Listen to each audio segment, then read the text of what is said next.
বাংলাদেশ নৌবাহিনীর যৌথ অভিযানে ভোলার দৌলতখান উপজেলায় ইয়াবা গাঁজা সহ এক কুখ্যাত মাদক ব্যবসায়ী চান মিয়া ওরফে চান্ডু মাঝিকে তার নিজ বাসা থেকে আটক করা হয়।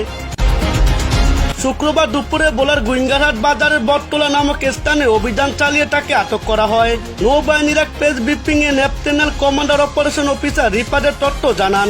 আজ সকাল 1:30 থেকে শুরু করে 4:30 পর্যন্ত একটি অপারেশন করেছি।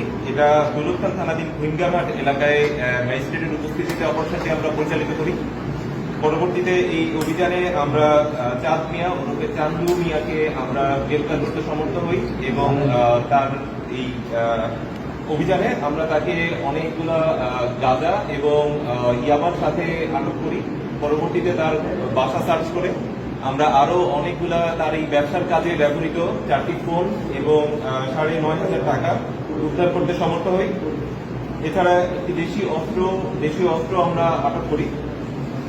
দীর্ঘদিন যাবৎ ভোলায় সেই ধরনের মাদক দ্রব্যের সাথে ব্যবসার সাথে জড়িত ছিল। তার এই মাদক দ্রব্যের সাথে জড়িত থাকার বিষয়ে ভোলা সদর থানা এবং দৌলতখান থানায় বেশ কয়েকটি মামলা রুজু করা হয়েছে। সেই বেশ কয়েকটি মামলার আসামি। পরবর্তীতে আমরা তাকে জিজ্ঞাসাবাদ করি এবং জিজ্ঞাসাবাদের পরে আমরা তাকে দৌলতখান থানায় হস্তান্তর করব। আটককৃত ব্যক্তির বিরুদ্ধে ইতিমধ্যে ভোলা সদর থানা এবং দৌলতখান থানায় একাধিক মামলা রয়েছে বলে জানা যায়।